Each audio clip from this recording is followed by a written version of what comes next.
వెళ్ళారా? ప్రజా సమస్యల మీద జైలుకి వెళ్ళారా? ఏంటి వాళ్ళు చేసిన పని? అప్రజాస్వామికమైన చర్యలకు పాల్పడ్డా ఆ రోజున అధికారాలను ఉపయోగించుకొని, అదే విధంగా అవినీతికి పాల్పడ్డారు, కుంభకోణాలకు పాల్పడ్డారు. జగన్మోహన్ రెడ్డితో కలిసి వీళ్ళందరూ కుంభకోణాలకు పాల్పడ్డ వాళ్లే కదా. ఈ కుంభకోణాలు చేసిన వాళ్ళందరినీ ఒక పెద్ద లిస్టు తయారు చేసుకున్నాడు జగన్మోహన్ రెడ్డి. మా వాళ్ళందరిని అరెస్ట్ చేస్తున్నారని ఒక లిస్టు కింద మనం చూస్తే, ఆ లిస్టు చూస్తేనే మనకు అర్థమైందండి.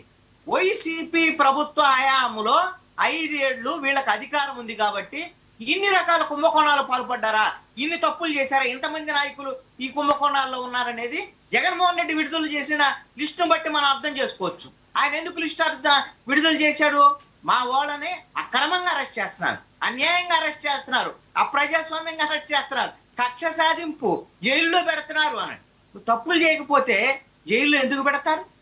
నువ్వు 5 ఏళ్ళు నీకు అవకాశం ఇస్తే, 151 సీట్లు ఇస్తే, నువ్వు కుంభకోణాలను అవినీతి అక్రమాలు చేస్తే అరెస్ట్ చేయకేమన్నా మీకు సన్మానాలు చేస్తారా?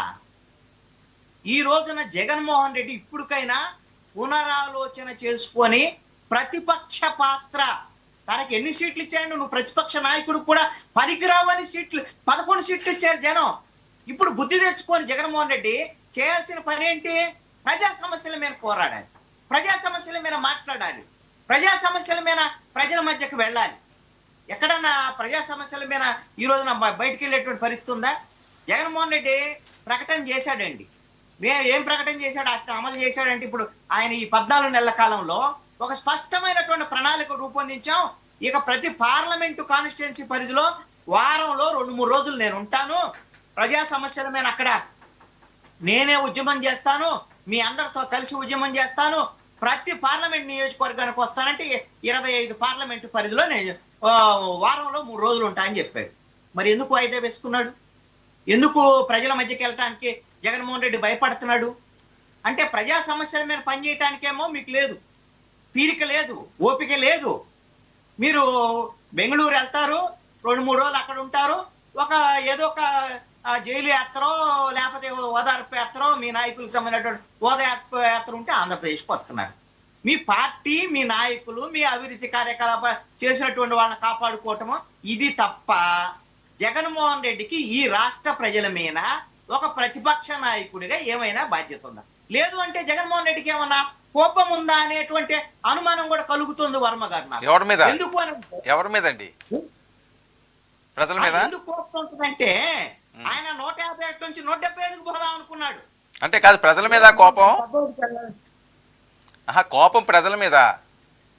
ఎస్ అండి, ప్రజల మీద ఉందేమన్న అనుమానం కూడా ఉంది నాకు. ఎందుకు ఈ మాట అంటున్నానంటే, నువ్వు 14 నెలల కాలంలో ఒక ప్రతిపక్ష నాయకుడు ప్రజా సమస్యల మీద మాట్లాడకుండా, అసెంబ్లీకి రాకుండా, నువ్వు ప్రజా సమస్యల మీద ప్రభుత్వం మీద పోట్లాడకుండా, నువ్వు అసలు ఈ విధంగా ప్రతిపక్ష నాయకుడు బాధ్యతను విస్మరించావు అంటే, ఇదే ఏంటి అంటే, ప్రజలు నన్ను ఘోరంగా ఓడించారు కాబట్టి ఏదన్నా సమస్యలు నేను ప్రజలు వాళ్ళని అనుభవించిన తర్వాత వాళ్ళకి ఏమైనా ఇబ్బందులు వస్తే అప్పుడు ప్రభుత్వం మీద తిరగబడతారు కదా, వాళ్ళ కర్మకు వాళ్ళు వదిలేద్దాం అనేమని అనుకుంటున్నాడేమో తెలియదు.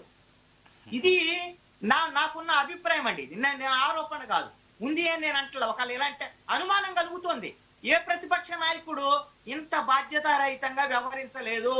నేను ఒకటి చెప్తాను, జగన్మోహన్ రెడ్డి ముఖ్యమంత్రిగా ఫెయిల్ అయ్యాడు, అదే విధంగా ప్రతిపక్ష నాయకుడిగా అట్టర్ ఫ్లాప్ అయ్యాడు. ఈ రెండు, నువ్వు ముఖ్యమంత్రిగా పనికిరావని పక్కన పెడితే బుద్ధి తెచ్చుకొని ప్రజలతో ఉండి, ప్రజలతో వాళ్ళ దగ్గర ఉండి వాళ్ళు చెప్పినటువంటి అంశాల మీద, వాళ్ళ సమస్యల మీద మాట్లాడితే, పోరాడితే భవిష్యత్తులో అన్న ఏమన్నా వైఎస్ఆర్ కాంగ్రెస్ పార్టీని చూద్దామనే ఆలోచన వస్తుంది కదా. ఏ ప్రభుత్వమైనా, ఇప్పుడు కూటమి ప్రభుత్వమైనా సూపర్ 6 ఇంప్లిమెంట్ చేసినా, ఏం చేసినా ప్రజల్లో ప్రభుత్వాల మీద అసంతృప్తి కామనం ఎంతో కొంత ఉంటది. అది మీ వైపు రావాలంటే, వైఎస్ఆర్ కాంగ్రెస్ పార్టీ వైపు రావాలి అని అంటే నువ్వు అసలు ప్రజల దగ్గర ఉండదే. మొత్తం 1 by 1 తవ్వుతుంటే ఎంత తవ్వితే అంత అవినీతి వస్తానా నీ 5 ఏళ్ల పరిపాలనకు సంబంధించి?